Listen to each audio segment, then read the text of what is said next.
This is the bit where it says we're live, Huw, but should we do our checks? Do you want me to do? Yeah, I'll go onto YouTube and check it. I'll go on to, hi, everybody. This is the professional part of the show where we check that we're live because we're so good at this. Go live. Yeah. Live on Facebook. Yeah. Going to check Facebook. Yeah. It's everybody who's bothered to tune in. Thank you very much. Really appreciate it. And checking the Facebook page. We may very well be live. And looks like we're our normal live because I don't see anybody watching. Yeah. So it's working. It's working. It's working perfect. That's good. Yeah, we're live on Facebook. And how about Twitter? Got to check all the socials. You're checking that, mate, or do you want me to? I'm trying to. I'm not a tremendous multitasker. Yeah, we're live on Twitter. And awesome. That would mean we're live on Periscope. So we're live on 4 platforms. And we have 0 watchers. Yes. Episode 2, baby. So anxiety. So I thought in all of my infinite wisdom, because I think this was my suggestion, that we should talk about something that's so painfully uncomfortable and private that it would almost put us off from doing the show. And it's interesting because what I found, so I'm going to talk about my experience with anxiety, Huw. But what I found, or else what's the point of this whole thing? We're not talking about anxiety. But what I found was, I've done well in the last, let's say, 5 years of learning to manage my anxiety. And actually, I haven't had many, quote, anxiety attacks or anything to that degree until the last 24 hours. I've actually experienced a few little hiccups. And even a little bit, I feel it a little bit under the surface right now. Likewise. Yeah, it's exciting. But it's funny because this is the first time I've spoken to my wife about it, and I've mentioned it. You and I have spoken about it before, but I've never really spoken to anybody else outside of that. So I thought, why not do it in a public forum with a bunch of people I don't know? Exactly. So one of the things you and I were talking about, if I could speak, and by the way, I have a new camera set up, the one that I gave my wife for work. How does it look, by the way? You look great, mate. So there's something. So the camera is doing extra work if I'm looking all right. So what Huw and I were talking about going into this, this is our second proper episode. I think we just sort of did it as a bit of a laugh before. Now we're taking it quite seriously. And we get a bit, I think we're very different when we go into the broadcast. I think that's fair to say. I get quite antsy and excited and I want to go. I'm just, let's go, let's get it done. And I think you have to sort of work into it. And it's interesting how well we sort of connect with this because I just want to start talking and you need me to kind of get that going. And I think throughout this episode, that's going to connect into the fact that I think it's fair to say you and I have anxiety. But I also think it's fair to say you and I have different levels of anxiety. And the reason I thought I wanted to bring this up, or the reason I wanted to talk about such a personal matter, is it's something I'm familiar with, but it's something that I think early doors when I had anxiety and didn't realize it, something like this would have really helped me to identify it and learn to deal with it much sooner because I had symptoms for quite a long time that were quite severe. You were there for the early doors with it. I remember. And I think I had some level of denial that it was anxiety. I thought it was health related. And it's, that's where it is for me. I mean, that's sort of what I thought anxiety was. And not to keep going on, I will give you a chance here, but what I thought anxiety was before I really had anxiety or accepted that I had anxiety. I thought it was just somebody who was a bit weak-minded. I thought because I was always somebody who felt like I would live forever. I was always somebody who felt like I rarely get sick. I have, I'm a big guy, but I have good blood pressure. And I felt like, genetically, I'm unstoppable. I played American football. I just felt like I was invincible. And, I even entertained thoughts when I was, let's say, late teens, just to show you the level of arrogance I had. I thought if somebody shot me, I would probably just be able to walk to the hospital and get it sorted. Oh, wow.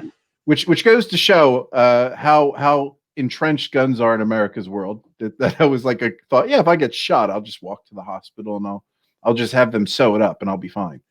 But you just, when you're young, you have this level of invincibility and you try to carry that into your adulthood. And I think anxiety was the first time there was a chink in my armor that I had to deal with. So a big part of me was understanding that these physical things that I'm feeling, I can't control. I can't just ignore them. I can't just let them run their course.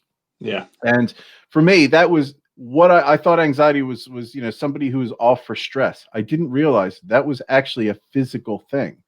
You can be physically ill from how you feel mentally, and your brain, when it goes into crisis management mode, you are for all intents and purposes, there is something physically wrong with you, and it's learning how to deal with that. And that was my understanding of anxiety before I had anxiety. Did you have any view on it at all beforehand? I didn't really think too much about it, Sean. Hearing you now explain that, if I'm being honest, I probably felt something pretty similar, that I thought it was like just someone weak-minded and you've got to just, they just need to kind of step up a little bit more. But you probably thought about it more than I did. I was probably quite ignorant to it. And likewise to you, I think I had it through most of my life, but I just didn't know it was happening, and the impact of it. And like we'll come on to in a bit, when it started entering my life, and you saw some of that as well, because I experienced it before you when we were working together. I just denied it and put it down to other things, which wasn't really helpful. But so I don't think I had too much of a impression of it beforehand, to be honest with you. Yeah, I didn't. And now the only reason I had a thought about it was I knew people that had gone off work for stress. And I thought, well, if that was me, and I wasn't insensitive to it, but I just thought, and I feel guilty saying this, but I'm just going to be very honest with what I thought. And if be honest. If people want to judge me for who I was 15 years ago, go nuts. I'm happy with that. I don't mind putting out who I was. We were all less educated people 20, 15, 10, 2 weeks ago. So I'm constantly evolving. And I thought, you know what? That's my good friend. They're really going through a hard time. I don't know what's happening at home. It must be really difficult. If it was me, I would just suck it up. And that was genuinely what I thought. I can just cowboy on, not a problem. I used to say man up, but my wife has corrected me on that enough times that I can't say that anymore.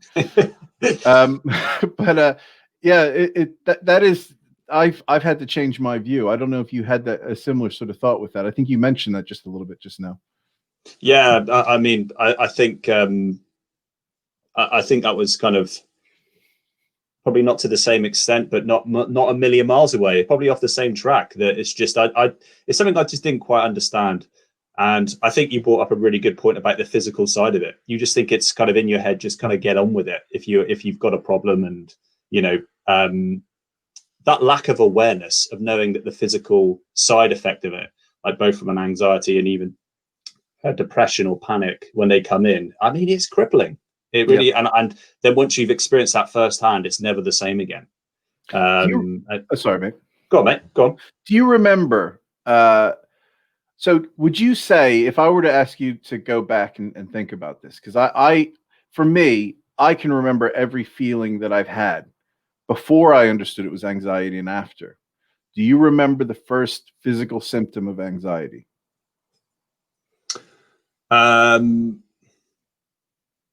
I mean, must be honest to say no, because it must have been happening to me throughout high school and university. I remember university was where panic kind of, when I did a presentation, and then I froze up and I couldn't catch my breath and I was struggling to talk. And actually at that point, I was renowned as being one of like a bit of a clown, bit of a loudmouth, and confident in air quotes.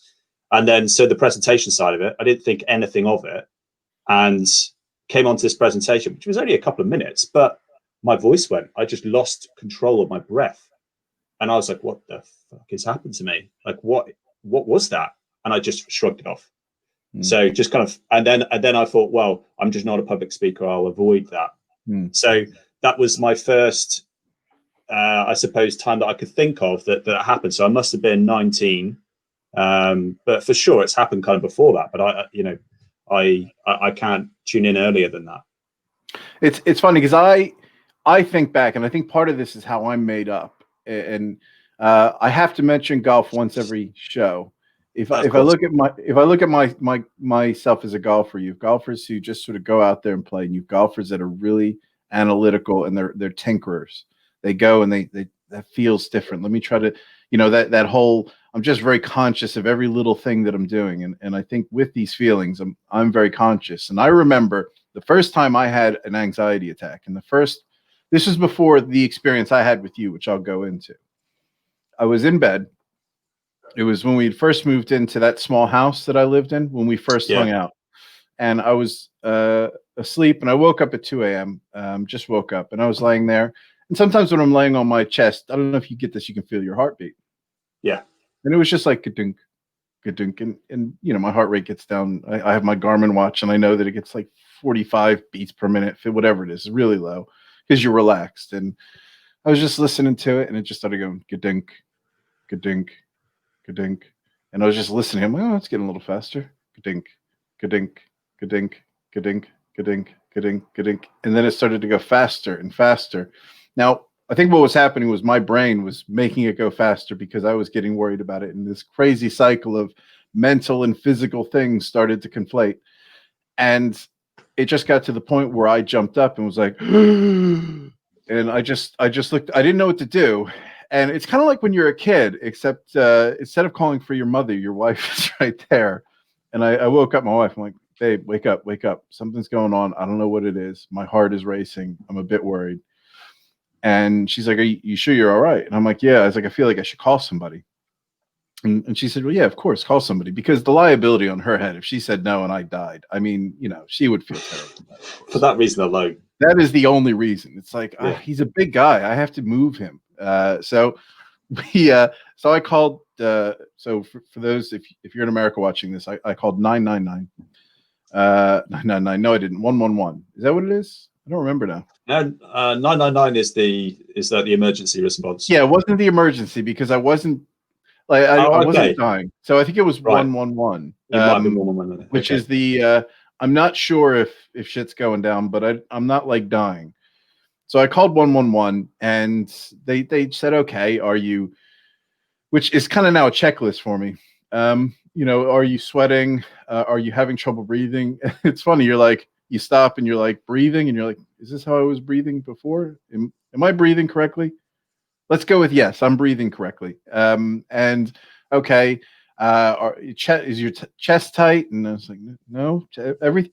Honestly, I feel like an absolute asshole now. I'd like to get off the phone. I feel fine, because the person on the phone just was going through all these bits, and everything was fine. And they said, okay, well, if you feel funny, then let me know in the morning. Let me know. Call us and give us a call. And I ended up just going to the sofa, which turned into a pattern, and played FIFA at like 2, 3 a.m. And I stayed up that night. And this was the first time I ever called out ill from my job where we worked together. And just because I hadn't slept that night. And I just said, look, and I never called off, and I didn't feel guilty about it. I just said, I can't come in. I said, I was up ill last night. I wasn't physically ill, but there was something not right. And then after that, I was fine. I just thought, I think I was just, maybe I ate something that was funny, and that was about it. So that was my first instance. And then when I had my first panic attack was with you. Do you remember that day?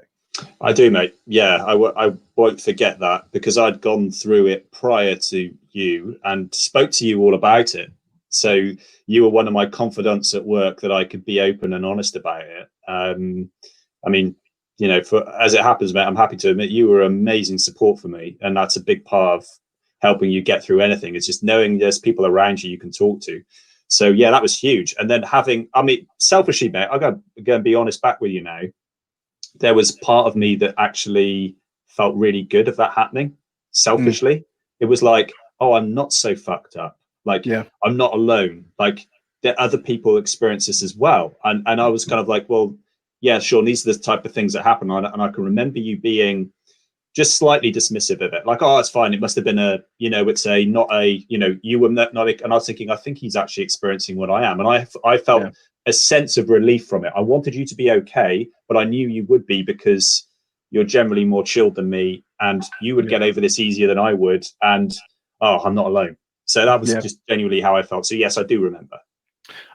It's funny because that situation itself, it's interesting because beforehand, and I've checked with you to talk about this. So I'm going to talk about when you called me, which was just probably about a month before this happened.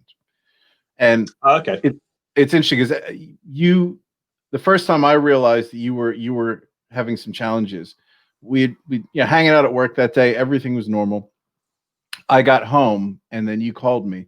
I remember you called me and you said, Sean, I don't know. I forget. I'm trying to remember exactly how you worded it. But you're like, I don't really know what to do. It was something along the lines of, I need to get out. I said, are you okay? And you said, I don't know. And you were really confused. You just felt like you needed to get out. You didn't know where to go. And I can identify with that feeling now. But I can't remember the exact wording because my head was like, what am I going to do? How am I going to help you? What's going on? But there was like a sense of fear in your voice. It was almost as if somebody was in your house. You were in the closet and you were trying to get somebody to come over and help get you out. And it was quite, it impacted me quite a bit because it was like, I realized, okay, I didn't know what to do because I think for me, I felt a bit helpless because I didn't understand the situation. And you were just reaching out to somebody that you didn't know. And I can identify, and I don't know if this is correct or not. You were just trying to find some sort of outlet that took your mind. I was scared, mate. Yeah. And that was for me just before that happened. So understanding that this, and I think at that point I thought maybe this is some sort of an anxiety thing. Probably about a month and a half later. And let me be clear, the thing that I had with my work must have been really stressful for us at this time. I had my night thing. I think it actually would have been 2 or 3 months beforehand. And then I think it's actually a couple months after we were walking into town. So where we worked, we would always go for a walk every day. Yeah. It's amazing we're not married. So we would go for a walk every day. And when we walked into town, I remember just walking, we were talking, we were talking about football. And I remember the corner it was on when I had my first panic attack. I remember the second. We came to the corner. There was a Morrison's. For those who don't know, that's a supermarket. And we were right on the corner about to cross the street to the Morrison's. And all of a sudden, I felt lightheaded out of nowhere, like I was going to pass out. Like it started to go black. I wasn't thinking about anything. I remember even making jokes about something just before then. And I felt like a bit of dizziness. And then that little twinge of dizziness put me in panic mode. And I just remember we saw an ambulance, a paramedic, across the street at the Morrison's. And I sat down and you said, are you all right? Yeah, I was freaking out because I am invincible. Nothing's wrong with me physically. I felt fine. And all of a sudden my head's dizzy and it's swimming. Yeah. And it's interesting. All of these little events that changed my physicality and the rest of my life, what linked into that same month, what's his name? The Bolton footballer who almost died on the pitch. Maurice. Begins with was it an M? I can't. Muambo. It was something along those lines. Yeah, I remember that. He was running on the pitch. He felt dizzy, and he fell over, and his heart stopped. Yeah. And just by happenstance, my brain, as soon as I felt dizzy, remembered that moment. And just decided I am a medical doctor. Yeah. I'm having a heart issue. Yeah. This is the first time I've spoken about it to this degree. It's very weird. No, keep going, mate. This is great. So we went into the ambulance and they had me take off my shirt. I was a bit heavier then. And I was really worried that everyone could see my tits. I remember that. I remember everybody could see my boobs. Because they had the back door open, didn't they? Yeah, it was just like, hey. I was like, could you shut that? It was just like, this is really weird. And they had the heart monitors on and they were checking everything. And I'm like, all right, just keep breathing. You're having a heart attack, clearly. Just keep it going. And they were just like checking on me. They're like, your pressure's a bit up, but that's to be expected. And pretty much I said, you're okay, you're fine. And I remember we left and I didn't go into the shop and we started walking back. and all of a sudden, my jaw started to lock, and I know in my head I'm like, that's the symptom for a heart attack. And I've never done any surgery, and I'm like, I'm just thinking to myself, and you're like, and you knew that I was having a panic attack because you were, Yeah. as a friend, you're like, let's just keep walking, and I'm thinking, what the hell is I'm having a heart attack, mate. My jaw is locked, and I'm just like, no, trust you. He wouldn't. The paramedic wouldn't tell me to move on. He wouldn't. Exactly. So I just kept walking, just letting like everything, and it would just lock up. I'd feel this jaw locking up terribly, and I ended up getting back to work. I think I spoke to our boss at the time, and just said, "Look, I almost passed out. I don't know what's going on." And she was really understanding of it. And I didn't really do much the rest of the day. I just couldn't focus. I just sat in my chair, wanted to get through the day. And then I came home and told my wife, and I went to the doctor. Can I just interrupt you just briefly there, Sean? Sorry to do that, because I want to just check in on something, because this might be something some of the viewers might resonate with if they've experienced it. How are you physically? Because whenever I've gone through an episode like that, I feel exhausted. Like after coming off the phone from you, and you just feel like you are drained. Like after it.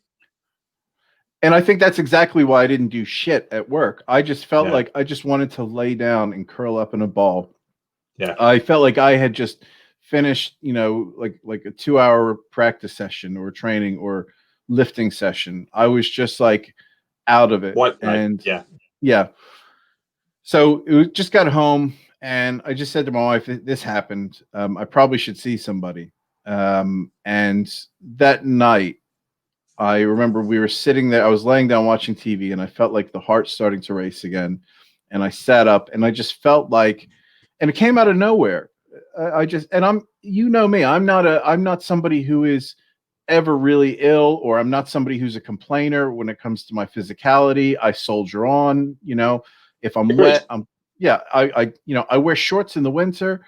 I wear shorts all the time. There's just physically, I just sort of, go for it. If I'm out camping and my shoes are wet, I just suck it up. If I've got a sore knee, I deal with it. And that invincibility cloak felt like it had been lifted. And I had this unknown quantity going on that my body and my mind were negotiating. Do I have something that's wrong? So that night I felt like the best way I could explain it, this was different than the dizzy sense. I stood up, and I felt like all of a sudden I'm like, something's wrong, babe. And she said, what? And I think she kind of knew it was anxiety, probably didn't know how to talk to me about it. Because, in my head, I was thinking again, when are these people going to realize I am on death's door? I've had 3 heart attacks today. She was almost like, why don't you just lay down and chill out? And I'm just thinking to myself, you are gambling on my life right now. I don't understand this. I am right now feeling like something's going to happen. And it was just sort of like, I don't know how to describe it, but just like, I just had to stand up and just, oh, what's going on? And just walk around the room. And I said, okay, maybe I am fine. I'm just going to play FIFA. And if I can play FIFA and I can focus on that, then fine. If I can focus on FIFA, I'm not dying. These are the conversations I'm having, and a little bit embarrassing now, but very embarrassing at the time. Yeah. So went to the doctor, and it's interesting how I love the National Health Service here. And one of the things they said, okay, well, we have to be safe. I don't see anything physically wrong with you, but you were dizzy. So we're going to set you up for a heart scan thing. They put things on you and you wear it for like 24 hours. And I said, okay. That. Yeah. And you wore that for a while, didn't you? I wore it for a week, but I didn't. Yeah. So the National Health Service, because there was nothing physically wrong with me, blood pressure was fine. There was, heart rate was good. Everything was ticking along fine, but they had to be safe and check it. They said, okay, so in about 6 weeks, we've got you scheduled to go and wear this thing, and we can do a real comprehensive check. And I said, okay, so what happens if I feel dizzy? Should I just not worry about it? Am I fine? And I think due to liability, this doctor said, well, I can't say for certain, if you feel like you're dizzy and you call 999, don't play around with it. And I thought, oh, so I could be, really in a bad way. They didn't say no. So the next night, the next day and the next night, I was just anxious the whole time. And I couldn't, like, we were walking our dog at the time. That was when we just had Kai. And Kai's my Labrador. And I had to stop every 10 minutes because I felt dizzy. And Nick, my wife, was really patient. And it was just, I couldn't sleep that night. And the next day I just felt like I was dying. I couldn't eat, which is very unlike me. I couldn't, I had like just drinking water for me. And even to this day, this is one of my tools is water. I call it my healing drink. It's just sort of like that's psychologically what fixes me. And then I went to the doctor the next day and I said, I can't cope. I can't live like this. I haven't slept in 2 days and I'm constantly worried. And she still wouldn't give me that sign off for understandable reasons that everything was fine. So my wife fortunately had private health care and she could sign me up onto it. Went into private health care. And instead of waiting 6 weeks and going through 6 weeks of anxiety, I was in 3 days later and they put a harness on me. And every time I felt like because my heart skips a beat sometimes. Every time my heart skipped a beat, I pushed a button so they knew, okay, when the heart monitor goes to that point, then we'll check that point. So it's like a little marker. Yeah. And they had a blood pressure thing. I remember sleeping on the couch because it would go off in the middle of the night and it would just get really tight and just randomly the blood pressure would go off. And I didn't have any panic attacks because I'm like, shit's getting done. We're sorting this thing out. You're on it. We're gonna find out that I've got hypertension and I'm gonna have heart attacks, and then we're just gonna get some tubes in me or whatever. Let's get this thing sorted. And I went into the doctor and she said, you're fine. You are really healthy. Almost shocked because I'm a fat piece of shit. She's like, really, I expected something. The flop sweat on you is just ridiculous. You should have clearly something wrong with you. She's like, you're in tremendously healthy shape. Genetically, you're very lucky. I was like, oh, well, that's good. She's like, you could lose a few pounds, but you don't, you're all your tests tell me that you're actually somebody who's not morbidly obese. So I was good for a week. And then moving forward, hope I'm not boring you, but moving forward. No, mate, this is good. Keep going, mate. So moving forward, then my brain could then sort out the feelings of anxiety. This is personal to me. So I could then say, okay, those feelings are bullshit. I don't have to worry about that. My body was saying, no, no, no, no. We still have a problem. And the way it manifested itself was a thing called nocturnal panic attacks. So what happened, and this is something I've experienced, and I experience it to this day still occasionally, not to the degree it was, but I would be asleep. And there's a point when you're about to go from, I think, REM sleep to like the deep phase of sleep where your mind is quite active. So that's when you start dreaming. I don't exactly know what that is, but as I fall asleep and I'm like asleep for all intents and purposes, I'd wake up and go, and my arms would be numb and I'd stand up dizzy and I'm just trying to get my balance and I'm racing to the bathroom for some reason to look at myself in the mirror. And as I'm running to the bathroom, I'm having a heart attack. I'm dying. Something's wrong. This is it. And then I get to the bathroom, I look in the mirror and all of a sudden shit's starting to come back to consciousness. And I'm like, oh, wait, I'm fine. And my heart is racing. So my Garmin's tell me I went from like 50 beats per minute to 120, 125. And it is ka-junk, ka-junk, ka-junk. I'm all geeked up. Back to FIFA. That's me for the rest of the night until I get tired at like 4 a.m. And this happened probably every few nights. I slept on the couch for up until the last year. I slept on the couch most of the time or in the spare room, which my wife's been really understanding about that. We're really tight, and we don't have to sleep in the same room to be married. We are now. And it's just, I've gone through a process of just sort of like, for me, I've got a process in mind to deal with that. And I'd say now I've gotten to the point, I don't want to, I'll go into sort of how I've dealt with it, because I kind of want to hear a bit more about you. But how I've dealt with it now, I sort of get up and it's kind of funny to me when it happens and I just turn right over and go back to sleep. Oh, right. And I want to say that whatever we talk about today, we are not doctors. We are not psychologists. We are not here to tell anybody how to manage their anxiety. We're here to share our story. So I just want to throw that out there. So as I've been rabbiting on for a long time, what about, I guess, what are you comfortable to share? Are you comfortable to share anything about your history? Yeah. No, of course I am. I mean, I'm probably, to be frank, more comfortable having a conversation with you than I am in front of people. But, I'm happy to just, speak as honestly as I can about it, because I just love to help someone having gone through what I went through, to try and get out the other side of it. But I'm just trying to think of, the best place to start it, because I had that occurrence at uni. Then I started to avoid doing presentations. I thought it was linked to public speaking. And I just said to people, I've got a fear of public speaking. So part of what made the anxiety worse for me was the running away from those situations that I couldn't control. That physical takeover that you explained, where, you just feel horrendous. It's panic. You feel you're scared. Don't know what's happening. Yeah. But I would say really what kicked off when I had to start looking into this was when it was alcohol linked. So I'd had a really heavy night on Friday night, and really heavy. And Lou, my other half, my fiance, she doesn't like it when I'm really drunk. I think I can't actually remember what happened on the night. I could just remember pissing Lou off to the extent she didn't want to talk to me. Yeah. So we were driving home. We lived about an hour away from my parents' house. So we went out with my mates, got way too drunk. So that's like note number one. So alcohol induced came in, right? And what I learned, and I've learned much more over the extent of my life now, that alcohol is not great for you. Okay. For a lot of people, you can have a few drinks and you're good.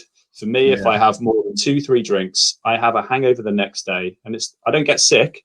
I get anxious and I get paranoid. I get anxiety hangover, right? And I start feeling guilty and I start worrying and overthinking.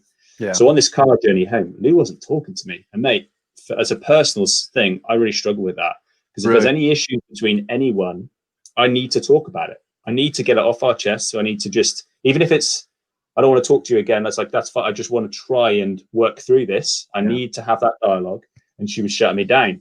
And it started taking over. And I physically, I was like, God, something's going on here. And I was starting to spasm a little bit. My stomach was like cramped. I was like, what the hell's going on? My heart was racing.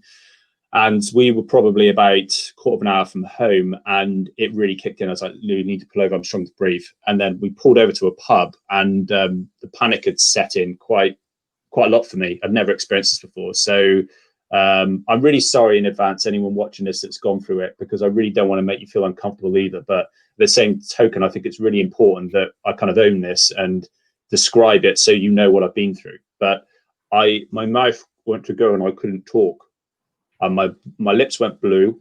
When I was trying to breathe, I couldn't breathe. And I was like, what the fuck is happening to me? My heart was racing. I was panicking, and I'm trying to breathe, and my mouth was just like cramping up, taking over. And we called 999 because I thought I was having an attack of some kind. I don't know what the fuck was going on. I don't know if I was poisoned or what. So the paramedics come out, and funny enough, just like you say, taking action makes all the difference. It's one of those kind of things I put out there straight away. Just when we had called the ambulance, they're like, they'll be with you in 5 minutes. I started calming down a little bit. Lou ran in to get some water for me, came out, and I was just calming myself down. They came pretty quickly, to be fair to them. I got in the back. I was like you, right, let's just work out what heart issue I've got right now. What's going on? Yeah. And they said, oh, no, you're fine. They plugged me up. They took my heart rate, my pressure. Like, mate, you're good. Have you ever had panic attack before? I was like, what are you talking about? I was like, no, I don't think this is panic. And I was like, no, that was a panic attack you just had. And I was just like, the realization, this can't be me. I'm a man. I'm like I didn't worry about shit like that. I'm not. I was like, what am I panicking about? Like, there's something underlying. It's like, it's okay, mate. It happens a lot. And it's just that it was kind of sinking in. And I thought, God, there's got to be something else. He said, your markers are all fine. Don't worry. And they gave me some advice to go and speak to a doctor, and they were just brilliant with me, and they calmed me right down. And then I went on the journey back, and it started kicking up again. And we pulled over, and we stopped a couple of times to go home for 15 minutes. So then it's in my head, and then I'm aware of it. And actually, mate, I have to go back slightly, because funny enough, what happened a few months prior to that happening, I stopped eating walnuts because during work I was struggling breathing, and I was having walnuts just before lunch. And then someone said, I was like, oh, do you know, I'm struggling to breathe. I'm feeling really uneasy, a tight chest and everything. I felt really not great. And I was like, oh, maybe it's nuts. Yeah, I'll stop eating those nuts. It might be that. So that I had signs of something there's obviously something underlying for me, but I hadn't paid attention to it. So here I am in a very depressed situation of like, all-time low. What the hell's going on with me? So I went to the doctors, and he was brilliant. So again, I would advise doing that. But also have some advice that if you again, like Sean, when I'm saying advice here, I'm saying it from like a friend perspective. Like, Yeah. I'm not an expert from this. I can just share what I went through and what helped me. And what I know is I went to a doctor and I told them that it was anxiety based. They gave me a certain doctor and he was brilliant. And what he did, I didn't want to go on medication. That I didn't want to go down that path for me. I wanted to try and tackle this by other means if I could. If I needed to go on meds, that's fine, but I wanted to try and do it more naturally if I could. And he said, that's fine. What I'm going to give you, though, is some beta blockers. And again, I'm not sure if this is the right practice or whatever, but I was trying to get in the fire brigade at the time. And he kind of gave it to me under the counter. He kind of said, this won't show on your profile. So you won't show as having an anxiety disorder. If you feel like you can't deal with this, then take them. You've just got them there. They're there just as a side. And just having them made a difference. He said, it's not going to make a massive, it'll just take the edge off you. It'll just calm you down. And he said, I'm on beta blockers right now. So he said, don't worry about it. You'll take it. They won't, the side effects are minimal. And he actually took out the pack and he said, I'm not letting you read the side effects. So I don't think, again, like he should have done some of those things, but that's exactly, he was right. He knew what it was like. So if I read those and some of the side effects, I'd have been thinking, that's me, and I'll bring it on, you know? So that doctor really helped. And then it was just the pathway of learning more about it and changing a lot of my habits. So I went into, I then went into cognitive behavioral therapy. I did that. I saw 3 different therapists. I went on a course on dealing with panic. I did a mindfulness course because I was told that's a really great way to overcome it. I did hypnotherapy with a couple of people. I think if there's any other things I've done. I think those are kind of the main ones to start with. And I kind of basically, through practicing some of those things, working on certain issues and learning more about myself, I was able to identify when it was coming up, and I now deal with it 100 times better than what I used to. And I think before I go into all the things that have helped me, what of those things worked for me and what didn't, you know, I'll come on to that. I want to pass back to you first, but anxiety was something that I was trying to avoid. So whenever I felt anxious after that point, I got it in meetings. Then all of a sudden I'd go in a large meeting of people and I'd get really anxious. It's like, shit, I want to get by the door. And if I didn't think about it, or I was talking to someone, went in and I was at the back of a room and there's loads of people with seats in front of me, so I'd have to make a big deal to get out and go, I started to panic. And then I couldn't focus on the meeting or anything. And I was like shutting down, just trying, like, you know, white knuckling the meeting just to try and get through it. And people wouldn't have got any sense out of me.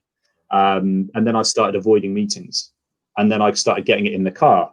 So I started to avoid car journeys or to minimize them, and to only be with Lou. I had to be with Lou in case it kicked off again. And I started creating all these rules in my life that were never there before.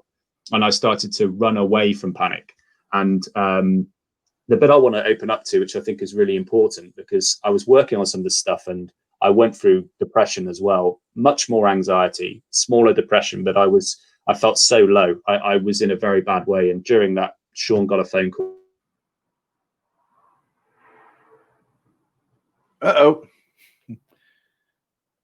Think we lost you temporarily.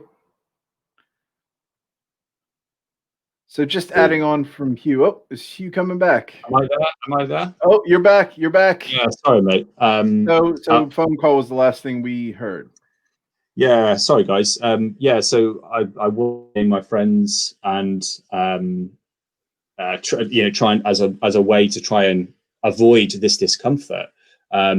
My lowest low was when I was avoiding this so much of getting anxious that I got to a point where I think, is that agoraphobia, where you're scared to leave the house? Is that right? Or agoraphobia? Is that? I don't. Agoraphobia, is it? And anybody watching this will be Googling it or shaking their heads, yes or no. Because I think, just to jump in, this is something that I noticed.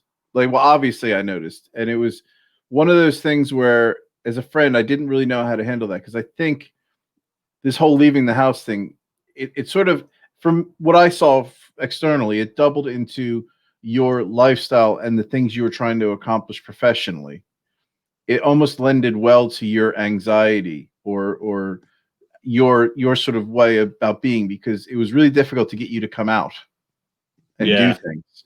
And it was very easy at that time. And correct me if I'm wrong, and I'm not saying this is the case, but I always thought that as a friend, I found it difficult because it's not my place to tell you how to act and react. Not at all.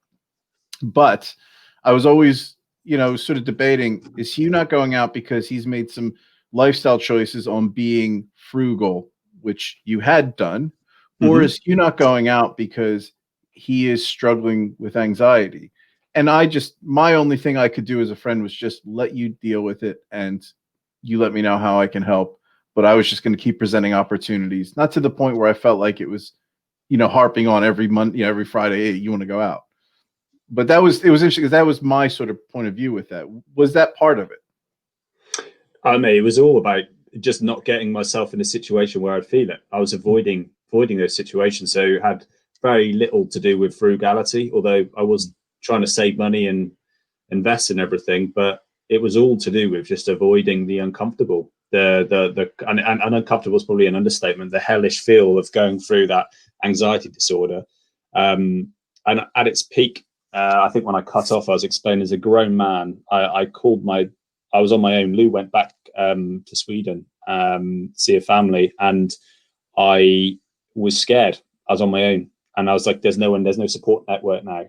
And I asked my dad if he'd come and stop over with me because I was scared to be in the house on my own. I was scared of what was going on. And he came back and was like, you could see it on him as well. Dad had experienced anxiety his whole life as well.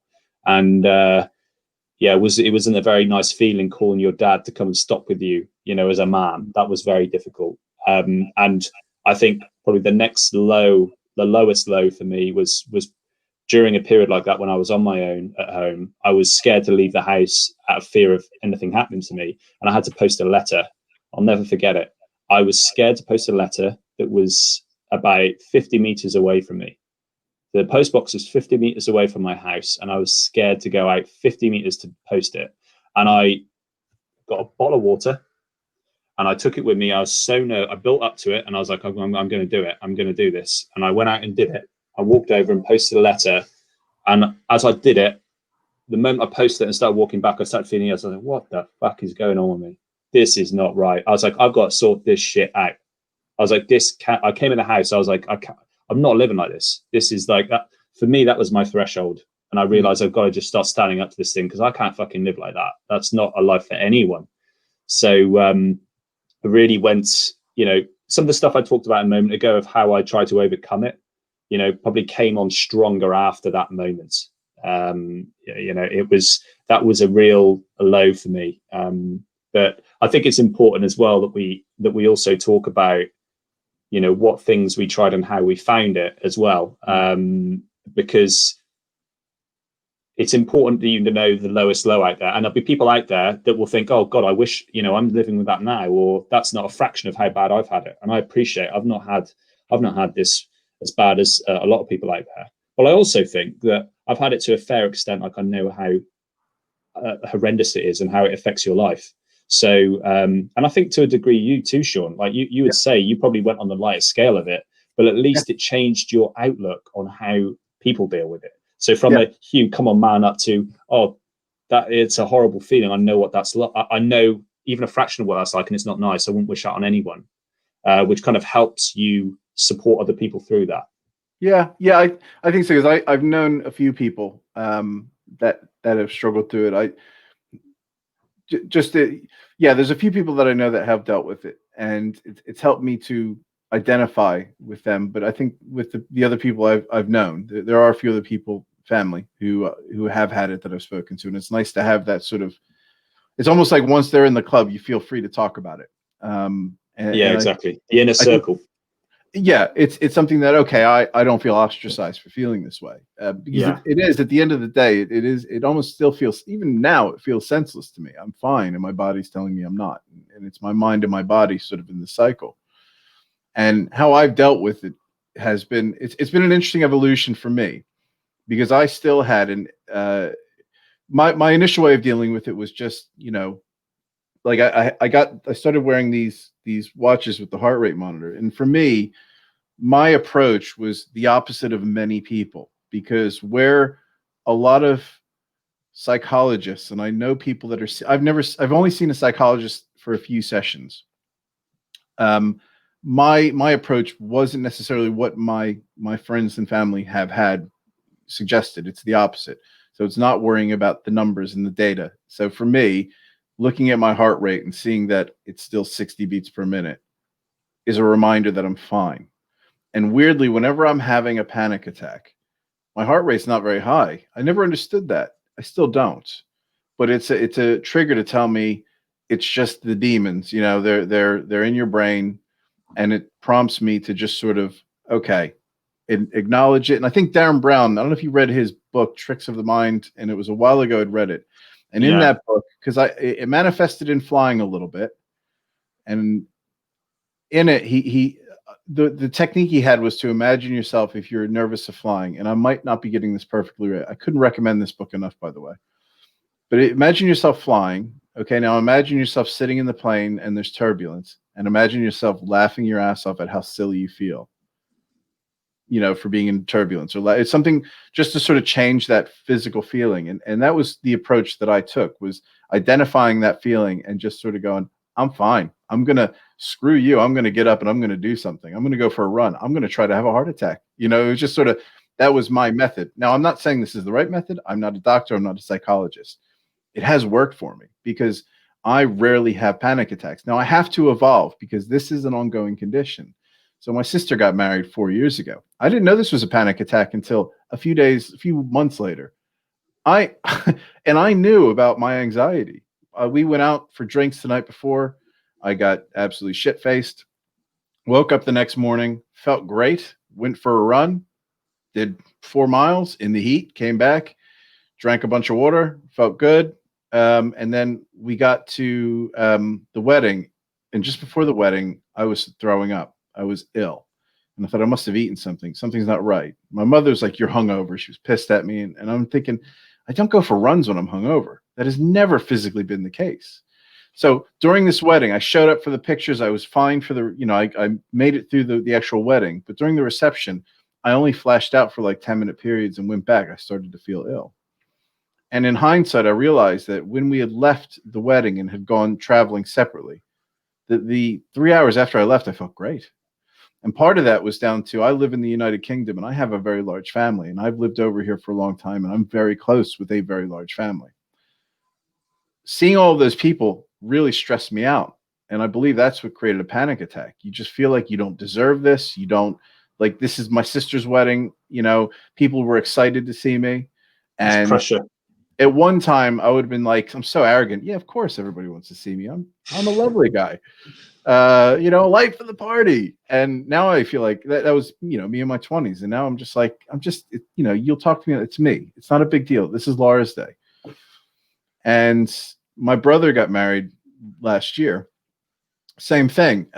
Except I knew how to deal with it. So I was at this reception, a lot of people there. It was hot in there and I was sweating. And I felt like I had a sore throat that week.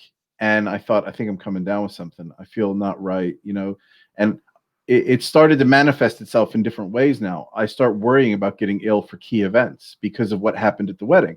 So it's almost like this battle that I'm constantly fighting with anxiety. And anxiety is is my arch nemesis. And every time I find a way to beat my arch nemesis, so my Lex Luthor is my anxiety, it comes up with another method of trapping me in the subway with kryptonite around my neck. And I've got to find ways to get that kryptonite off and then fly out and save the world again and become strong again. And what I found was, it's always checking in with myself. It's okay, realistically, how do I feel right now? So at the time, and having my wife on my team for this was great because she knows I have anxiety. At this point, I was very open about it. And I said, okay, babe, I'm feeling sweaty. I'm feeling feverish. I have a sore throat. Is it hot in here? I need you to tell me, is it hot in here? I'm feeling hot, but is the rest of the world, is it? And she's like, it's not too bad. You're probably, there's a lot of people here. It is hot in here. Why don't we just stand by the door? there's a lot of people you're talking to, and this is the same thing that happened. And I did not want this to happen again. So that added pressure of another family wedding, and this story about Sean getting shit-faced and hungover and not showing up really just was digging in. Yeah. And to have my wife there, just sort of keeping me calm and cool. This was the reception. This was the night before the wedding. So I'm like, Christ, I got to get through tomorrow. I was fine. And then the next day at the wedding, no problems. I enjoyed myself. I was myself. I was talking to people, laughing, socializing. I was, the old Sean again, and everything was fine. And part of it is staying. And for me, it was checking in, understanding my symptoms aren't life-threatening, and also finding 2 or 3 relatives that are really important to me that I wanted to spend time with, that they appreciated my time. I appreciated their time, and being a bit more, oh, hey, how you doing? It's good to see you. I'm just catching up with my uncle's neighbor from 20 years ago that wants to spend an hour with me, talking to me. Like, that was the thing that I think privately was stressing me out. I got along well with you, and I still love you, but I've got family that are like There's very so close many to me. people you need to speak to. I need to speak to. So, and it was just sort of finding those 3 people, hunkering down in the corner and just spending the time with them and just staying out of everything, because that's not in my makeup.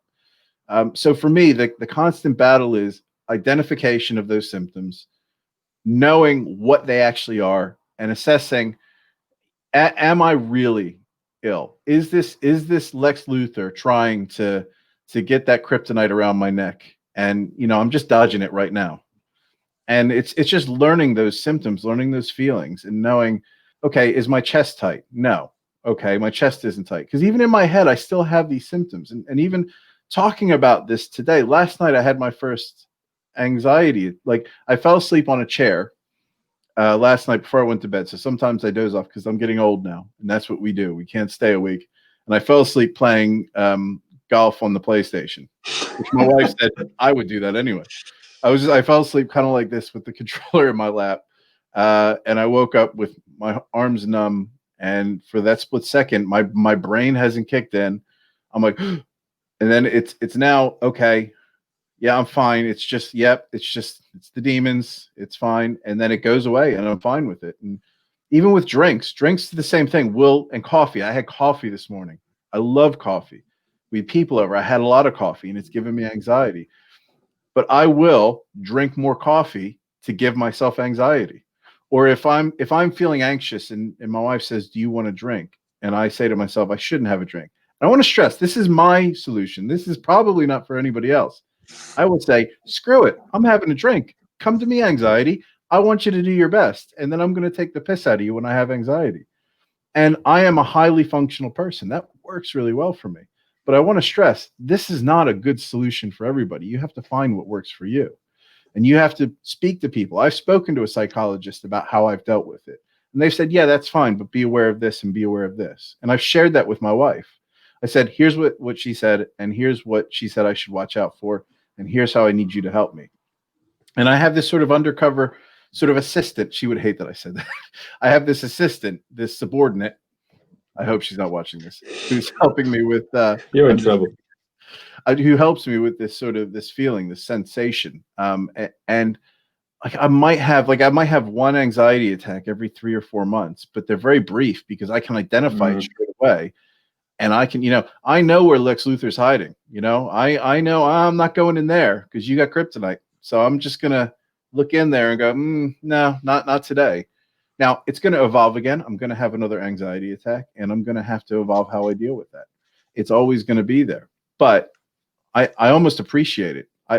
I've learned to like that I have anxiety. It's not the right word, but it's just part of who I am, and it's helped me appreciate that actually I am in good shape. It's constantly assessing myself and being prepared. Yeah, I find your coping mechanism so interesting, mate. Your point of anxiety of having like almost being pleased to see it.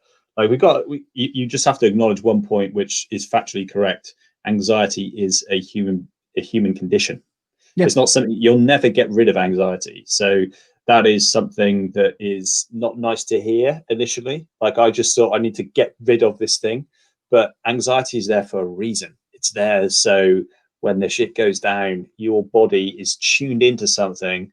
So you are in hyper performance mode and you can get the hell out of Dodge. That's the reason it's there. And it's just at the moment we have, in this kind of modern era, found that we get triggered with anxiety with stuff like social media and news, and we're just bombarded with information to an intolerable extent that we can get very overwhelmed very quickly. And that's we're responding as you would see like a lion in the or a tiger in the jungle type of thing. So it's really important to acknowledge that, and that anxiety is there for a purpose. I was nervous before this podcast, and that's because I care. I give a shit about this. This is something that's important to me. I want to be able to share this with people and help people. So it's me trying to get, my body was getting ready to perform. And just one of the kind of little tips that I've got as well was just to try and turn that anxiety, or even that word and the terminology in your brain, to twist it to excitement. And, like, rather than I'm nervous, I'm excited, and let's bring it on. And having that kind of shift in mentality from it's not a negative, like you said, you had your own way of processing that from this negative feeling into a positive. And that's when I really started to notice a difference. When I started to, like, fuck you, anxiety. When I start to stand up to it and start, embracing that feeling. And I know I'm going to feel this going into a meeting or in a car, a long car journey, or stuck in a queue, but I'm going to sit there and I'm going to ride it through. One of the other tips that stuck with me on one of the courses I did, I found this really useful, was that anxiety can or panic can only sit with you up to about 15 or 20 minutes. It cannot last longer than that. So when your body is taking over as a response, is panicking, it can't go on eternally, and you can't die from it. You cannot die from a panic attack. You can die from a heart condition, which may, that's something separate. You could link to that, but just on a healthy person going through panic cannot die from that. And that if you can sit with it for 15 to 20 minutes and ride that out and get out the other side, and that for me, just kind of like clicked in my brain. So when I had that, I was like, right, okay. And I kind of looked at the time, and literally within about 10, 12 minutes, I started to kind of notice myself calming down. And I don't know if you can relate to this, Sean, but I think this is a lot about momentum too, because when you start building up to panic, you can fit, and it's rising and it's coming on, but the reverse also happens as well. Like if you can just ride through enough, if you can find some coping strategies to get through it initially by talking, distracting, breathing techniques, meditation, etc., or just knowing in 15, 20 minutes, this is going to start to calm down. And when you can sense that in your body and your heart rate's coming down, your blood pressure's lowering, you feel a little bit more in control. I've got this. Then that can be enough to get you through that moment, which is enough in that moment for you then to live another day, learn more about it, learn more about yourself, and to improve it moving forward. Are you happy for me to share some of the things that helped me, Sean? Yeah, I would. Well, that. I'm very interested to hear, especially given your perspective being a bit more evasive than mine. So I'd love to hear how you cope right now, because I don't think I've ever asked you. Yeah, I mean, your way of thinking of it, like there was some crossover there. Like I didn't do it in the same way, like I'll bring on anxiety. And to that end, I actually stopped. I didn't stop. I've never stopped drinking, but I cut it down massively. So that was a big thing, because that was a trigger for me. It always came on after. So I have overdrunk before, but I just drink a lot less and a lot less frequently. And for me, that works. Alcohol just brings more negativity in my life than positivity. I just don't think it's worth it for me personally. And as a side as well, talking about coffee, recently I've not packed it in, but I used to have it every day, and I've stopped taking it now. I now have it like once a week, maybe not even that. And that I don't have that impact again. And again, for me, there were multiple other effects. Coffee can instigate anxiety, gut health issues, and it can mess up your sleep. So those are reasons enough for me to not drink on it or rely on it on a daily basis, which is why I kind of step back again. That's not for everyone. That was just something that I found was 3 cups a day. I am not doing that. I love my coffee.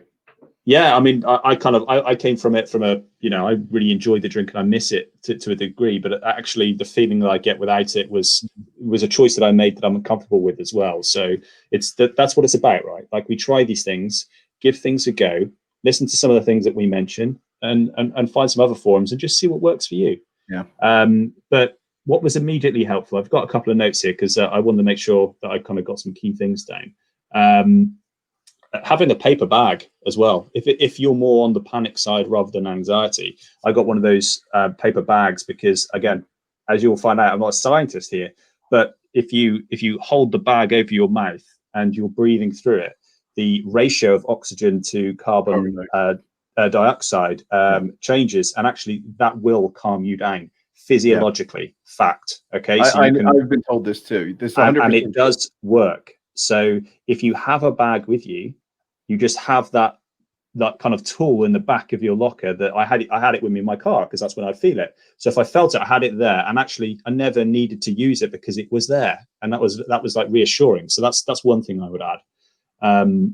I did mention about beta blockers, but the thought very similarly, again, having that on hand. So going to speak to your doctor, again, this was a long time ago. This was like 12 years ago or something now, maybe more, that I had that. And I'm not sure they would have gone through the same process, but having that conversation and going through your options and taking action on it, that does help alleviate. It makes you feel like, oh, I'm working through this. And it gives you a bit of a boost that you're, it's a positive move. So I would definitely encourage you to reach out to some friends and family to discuss this, and also to speak to some professionals about it and start weighing up some of the options, whether it's right for you or not. Because I did mention medication. For me personally, I didn't want to go down that path, and I've got my own personal reasons for that. But for others, it's basically a chemical imbalance. Panic and anxiety, you have elevated levels much more than other people, and some of the medications that you can receive can readdress that balance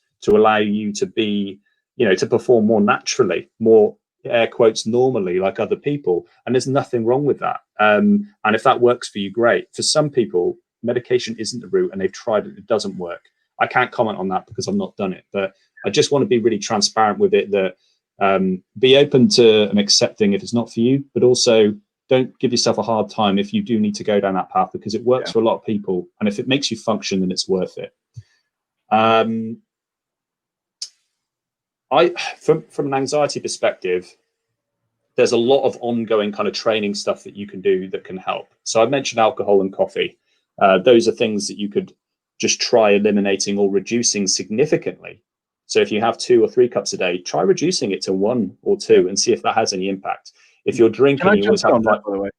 Please do. Sorry, because with that, and this sort of dovetails in with my symptoms and how I feel, I will drink coffee and alcohol as part of my method to get anxiety. And I can back up that if I drink to excess, or even if I have 3 drinks, that is to excess. But if I have more than, let's say, a beer, or I have more coffees, I know that I'm more prone to feel anxiety.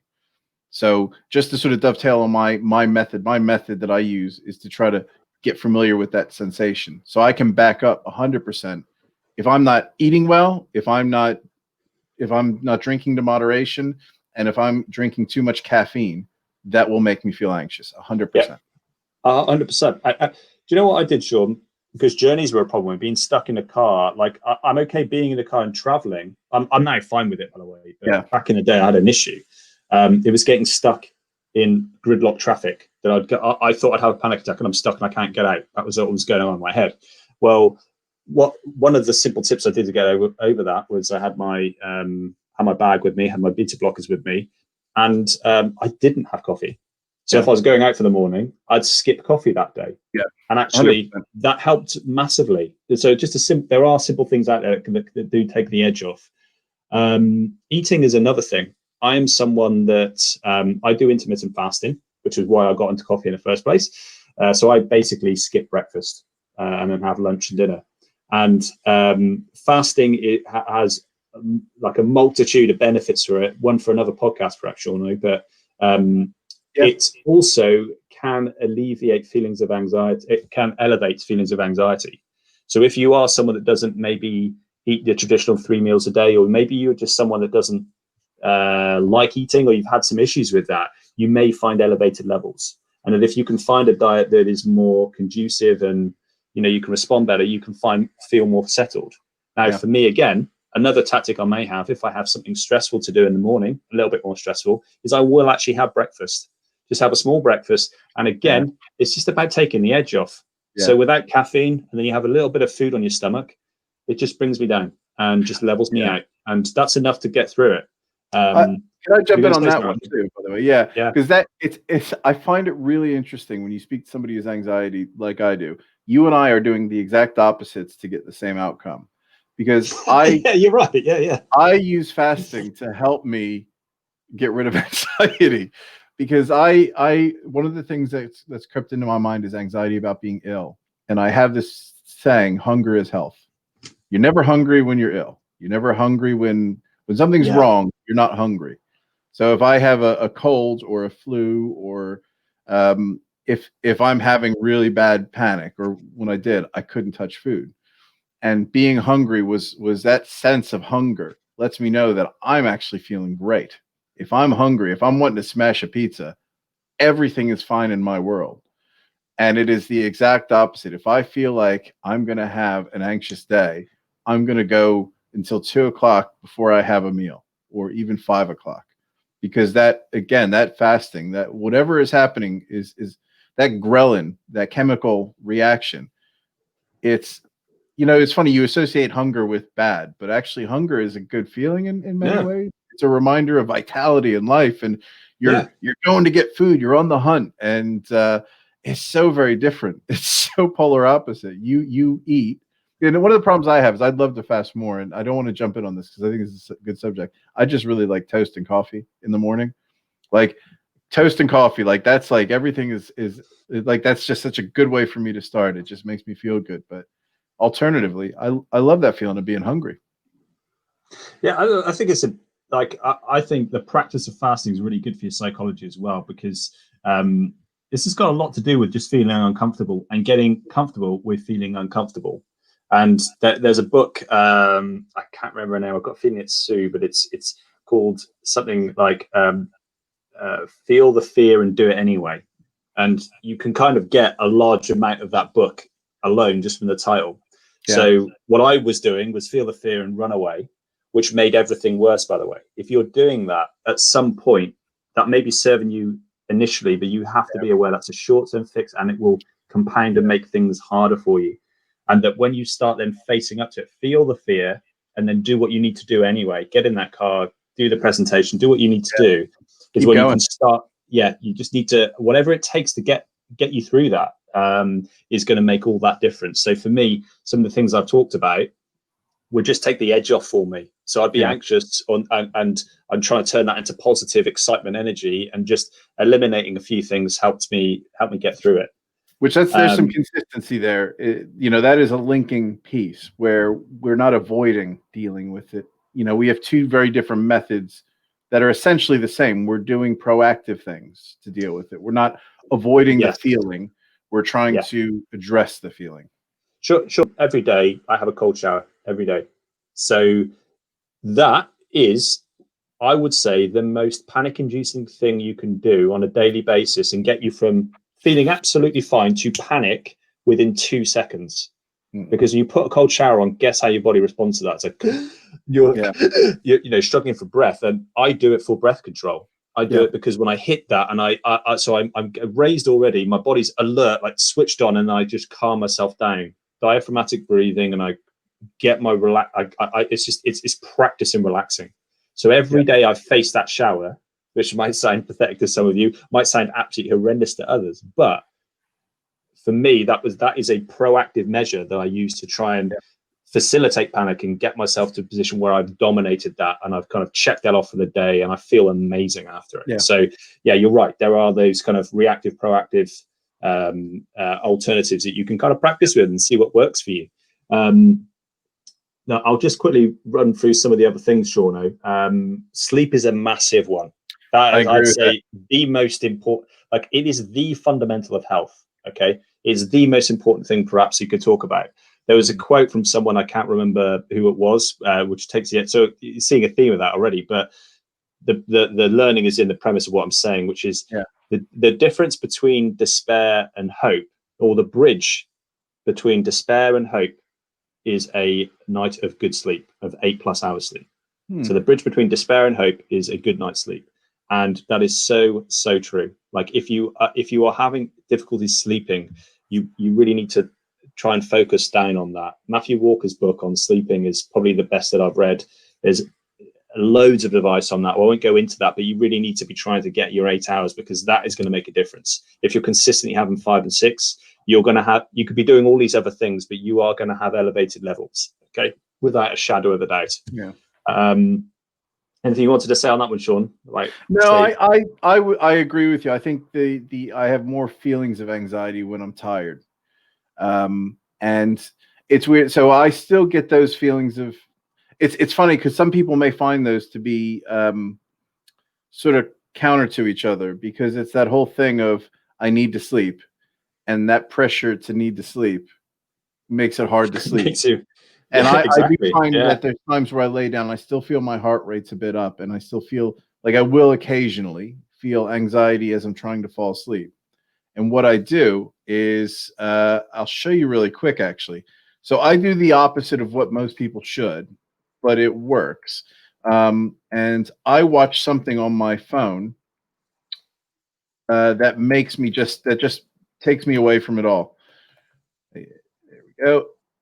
And I'm just going to share this on the screen, if that's okay, if you will allow me. Yeah. So I'm just going to put it on the screen, and I'm interested to see what this is, Sean. So, yeah, let me get it on there. Okay, so I'm going to share my screen. Stop screen. This is a highly technical part of the stream, getting this set up. Here we go. All right, let's do the audio as well. So I put this on and watch it. Can you see it? Yes. Train journey. Oh, I can see what you mean now. I'll turn it on low, and this journey starts. It's in Norway. It starts low and goes high, and there's no snow, and it goes to where it's just covered in snow, and I just watch it. And I just keep it really low, and it's that hum. The only problem is sometimes the horn goes, and that scares me. But I usually fall asleep by the time it happens. But just this is kind of meditative. It's I just watch it as if I'm like in the, and this is one of my tricks to turn off my brain. So this is how I fall asleep when I struggle. I can see it working. I mean, I don't think I'd watch it, but I can understand why it would work. I'm getting kind of tired. I'm getting tired. Come on, Sean. Yeah, turn it off. So that's my technique. Yeah, sleep, and whatever works, right? Like audiobooks work for me, and also I put like comedy podcasts on and just have them low level in my ear. These headphones actually, and I just sleep with it on, and just takes my mind. If I am overthinking, I can just listen to some silliness. Yeah, and just takes you out of that mindset again. So I find having fun in general, like watching a Anchorman, watching a stupid silly comedy was another. That's more of a reactive phase. If you're feeling a little low, getting out of that, just laughing a little bit. You can't laugh and feel sad. So that was another great tool. So sleep is hugely important. I would spend the time to focus on that if you're not getting your 8+. Breathing, I mentioned a moment ago with the showers, but again, I don't think in general there's enough said about that. I heard Mark Devine talk about, he's an ex-Navy SEALs commander, and he wrote a book on mental toughness, and he brought this tactical breath thing to my awareness, and I started implementing it. So if you feel you're getting stressed out, angry, frustrated, and you've got these like strong feelings you don't want, anxious maybe, scared, then you do a tactical breath where you just take 3 long, massive breaths from your belly. So you start from your belly, breathe in as much as you can, then you take on a little bit more from your chest, and then even a little bit more from your throat, and then you just hold it for a second, and then breathe as slow as you can. Close your eyes as you're doing this, and you just really extend that exhale and repeat that 3 times. And it's very much like the effect. Just again, it's another thing that will just take a layer off for you. I'm not going to say you're going to feel 100% better straight away, but I guarantee you will feel better than you did prior to doing it. And that's which leads me into my next point, which is about meditation in general. It's the easiest, most simple way of going to meditation. Don't be freaked out by it if you've not done it. It is one of the best things I've ever committed my life to. And I do it for 20 to 30 minutes a day. It's changed my life. It's amazing. I wouldn't be without it. But you don't need to jump into that. And I wouldn't recommend going into that. If you literally start with a minute, 2 minutes a day, but do it daily. So whatever you feel, meditation, there's loads of different variations with it, which can be a little overwhelming. People pitching courses and books and, oh, don't try this one, try that one. But try whatever you like. But the whole premise really comes down to you being present. Me and Sean have talked about some of the things that have gone on in our life and us not understanding or appreciating what's going on in our body. Meditation is the practice of being present at one with yourself. There was another quote, again, surprise, surprise, can't remember who said it, but I think it's Pascal, actually. I think I remember that one. Was all of man's problem stems from his inability to sit with himself for 30 minutes or something like that. He can't sit on a room on his own. And meditation is that practice of sitting with yourself, sitting with panic, sitting with pain, sitting with depression, sitting with joy, whatever. You just sit, but sit daily and sit with that. And whether you practice on breathing, whether you do mantras, whether you listen to someone directing you through a body scan, that type of thing, there are loads of different ways, and it doesn't matter. It's just the practice of eyes closed, sitting with yourself and just being not being distracted for a set period of time. So my advice on that would be, don't worry about times, just do it daily, even if it's 1 minute a day. Well, I used to do it in the car. So I'd drive to work, I'd sit in the car and I'd sit there for a minute and just practice my breathing before going in. And then if I was having a rough moment, I'd then do the tactical breath in the day and maybe try and do it on the way home if you fancy, or if not. But that meditation practice for me was has been life-changing, really helped me deal with anxiety, and it helps you prevent getting worked up into a panicky type of state. Have you had any experience with it, Sean? I believe in it and don't do it. I struggle to do it. My mind is always thinking about things. My brain is always imagining. I'm a daydreamer. And I think you're a human. Yes. And I think to connect to that, and I think the reason, because I was thinking about it, people have probably always had anxiety and panic. And I think this day and age, there's more conversation and openness about it. Whereas if it was like the 70s or 80s, I don't think so. But I think part of that is the way we're living our lives right now. And for me, the way I sort of do that is by just putting my devices down, because it's always, I'm on my computer. I work from home. I'm always on a screen. And one of the things I read, and I don't remember where I read this, was how our brains are evolving. They're sort of devolving a bit. And part of the reason I do this podcast, this stream, is me working from home and losing some of the, is perspicacity the right word? But losing some of my ability to speak to people, forgetting words. I almost feel like I'm getting dementia, which again could be anxiety, but I'm just not practiced in speaking day to day. I have a handful of conversations a day, but I'm on my own in my office. I'm here every day. And I think we are so entrenched in not allowing our brain to think creatively without the assistance of a device. You sit on the toilet and the first thing you do is you pull out your phone, and you're not letting your brain do anything. You're just looking at a screen. And I think a lot of this is not science backed. This is me throwing a $2 opinion. But I think a lot of people having anxiety could be down to not knowing how to be with yourself, not knowing how to be with your thoughts. And for me, it's, putting even keeping the TV on and not using my device. That's weird. It's such an addiction nowadays. So when my wife goes to bed, I'll play PlayStation, or I'll put that away and I'll just watch a TV show. And it's so hard for me to sit through a TV show, not think of something and go look it up and not grab my device. And for me, being present in my form of meditation is just watching some shitty TV show and not reaching for my device to be distracted. Just watch the TV show, let my brain wander. That's how I do that. Yeah, I want to touch on that mind wandering bit, because it's a common thing that comes up with meditation. And again, I'm no expert with it. I've done it for a while. I've done it on and off for a while, but I've been doing it on for a very long time now, and getting huge benefits from it. But the common misconception I hear is, I can't sit still. My mind keeps wandering. I can't do it. And it's like, no, that's the point. Like it's just a case of, if you sit down, your mind will wander because you're a human being. And when it wanders, it's just the practice of going, oh, my mind's wandered. Let me just bring that back now and start thinking about my breathing or the song or the vocal or whatever it is, just to bring you back into this moment right now, rather than thinking about that thing that it took you on. And that's a win. Once you've noticed your mind wandering and you bring yourself back to living in the present moment, you just need to keep practicing that. And like everything else, building muscles, getting good at talking or whatever, it's just reps of that. And meditation allows you the opportunity to practice that.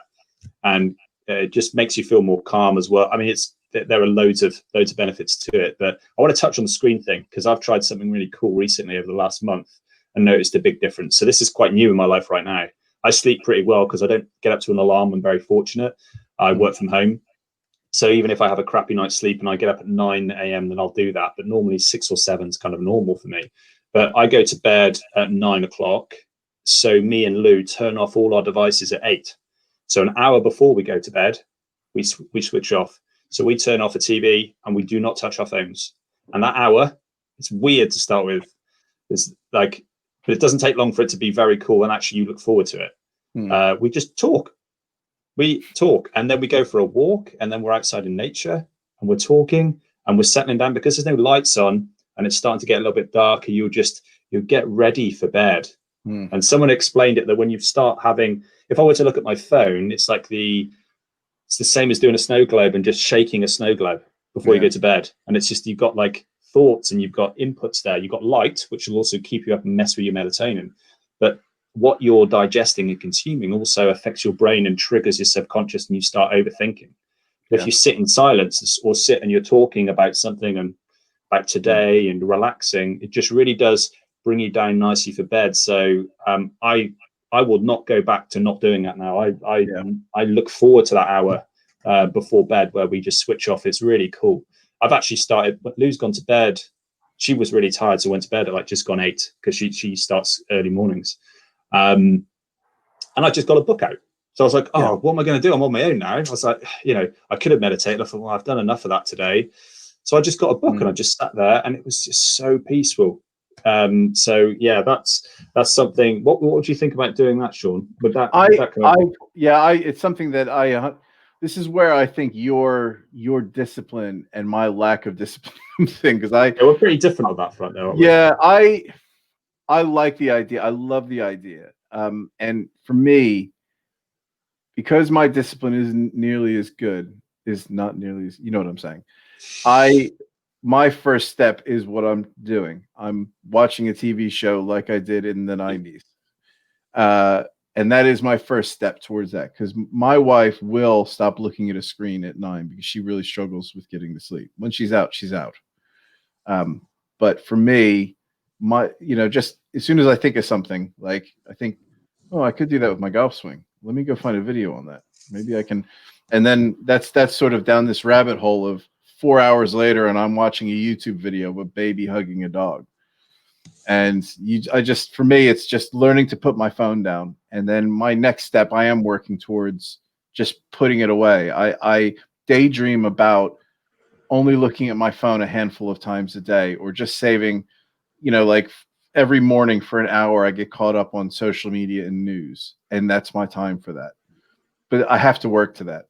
I don't know. I'm not overly, for me, it's something I want to do, but it's not something it's not a major target in my life. But I respect it. Sorry. I respect it. I think it's a great idea, and it's something I should be doing, but I'm a shithead. That's what I'm trying to get to.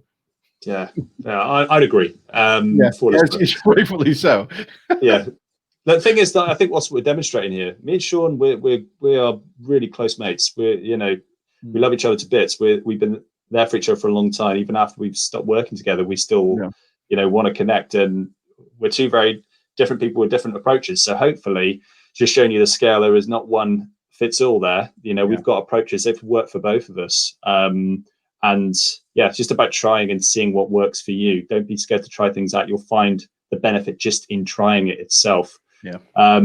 I just want to mention just a couple of quick things before wrapping up, Sean, which was socializing was one, which for me helped massively. Yeah. So being in that funk, not speaking to a friend is a big deal, and just hanging out with friends as well is when you start talking about sport or whatever you're into, your hobbies, and that really helps you escape that, and you can start having fun and being silly, and that just resets your brain. I mean, we're social beings as well. It's a really, we should be doing that anyway, but just a hug, a natural hug from a friend. I know it's difficult right now with COVID, right? Not great advice immediately, but just to bear in mind that a hug induces oxytocin, and those warm, glowing feelings that stay with you, and those are all things that kind of counteract, that work against you feeling things like anxiety. So hang out with your buddies, having a call, doing what me and Sean are doing, jumping on Zoom or something, may help you as well. And that does also coincide very well with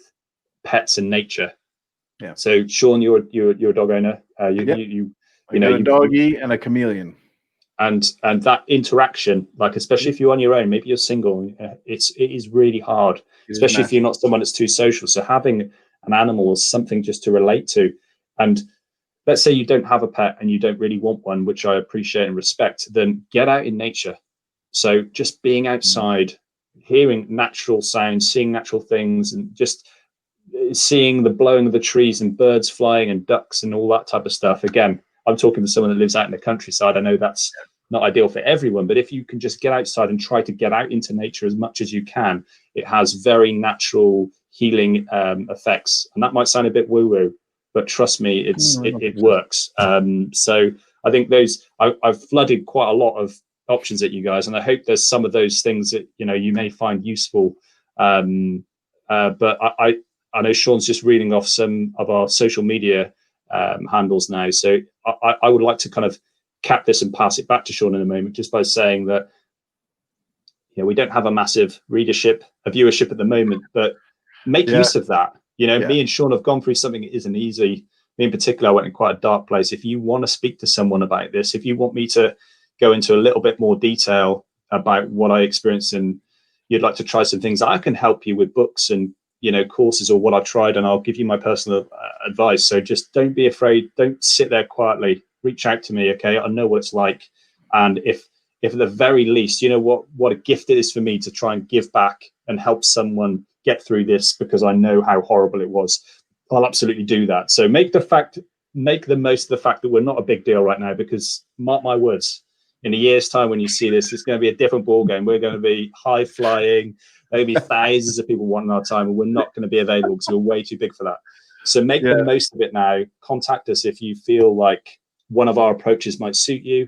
I don't want to speak for Sean, but I know for myself, I'd be happy to speak to you. So over to you, buddy. Yeah, same thing. I think that's very apt. What I like about what we're doing here is, and I think we said this in the intro episode we did last week or earlier this week, actually, was, we want a forum where it's not about us, but at the same time we don't have kids, and I don't want to be a keyboard warrior. I want to share my views, and I want to start conversations in a method that's positive. Yeah. And that's hard to find lately. And that's the sole purpose of this for me, is starting positive conversation and getting people having conversation that's, it can be challenging at times. It doesn't mean it's not going to be all, puppy dogs and sunshine, but productive conversation that's not going to be about ripping people down and saying that you're an idiot for thinking this. And part of that is, 100% right now, it's letting us share our experiences, but giving, we're at a point where if somebody wants to jump on and share their experiences, if we did have 1,000 viewers, it would be difficult for any one person to say, I have value I can add to this conversation. So I'm completely open to somebody jumping on and joining us in the conversation. So it's very much a matter of just creating a community where we can talk about things. And that's what I'm all about. It's getting other people involved, even if there's other people that have channels and we want to, set up some sort of a call or a conversation with them. That's the direction I like to see this go. And we have now these social media platforms where, Huw and I are very attached to it. And it's pretty certain you'll get a reply if you do want to ask us any questions. Not that we're the be all and end all or the font of knowledge. We sure as shit are not. But if let's say you just want to have a conversation about anything we spoke about, let us know. And if you want to have a conversation about something, or you're curious about what we think about one thing or another, we haven't decided on what Sunday's next week's show is going to be. So please let us know what you want us to talk about, as that's still very much open for conversation. So that, I think for me, that I think we've done well with that. How do you think? Yeah, I think we've got an hour and a half now. We've covered it. I think we've covered quite a lot of experience from us personally, and also how we've tried to deal with it. So some ways to overcome that. I think we're just missing the input from other people, like what you thought of it. Whether you like that, and any questions, any feedback, we welcome it. Especially right now as we're just kicking this thing off. Yeah, I'll be sharing the shit out of this video because I do think listening. I think anytime somebody in our position, again, I'm only thinking about this from my perspective when I first had these issues. They're not major at all. They're easy enough for me to deal with, but it would have been so nice to hear something like this so I can say, yeah, that is actually the issue. And I think when I first started having these issues, YouTube wasn't as prevalent 15 years ago or 10 years ago. Sorry. So there's more resource now, and I just want that to be out there. Anyway, that I think is us for today. So just to remind you, those are our socials down below. I will be posting during the week if I do see something that strikes me as interesting, or I want to share something with you, Huw. I'll be putting these little videos on, so feel free to comment and stay in touch with us. We will be letting everybody know in the next few days what next week's topic is going to be. So like I said, you have a few days to get your thoughts and views in. And that pretty much is us for this week. So I don't know what our sign off is. I think we just say goodbye right now. Let's just say goodbye. Enjoy the rest of your weekend, peeps. And we'll speak to you soon. Yep. Next Sunday, same bad time, same bad channel. Take care. Take care.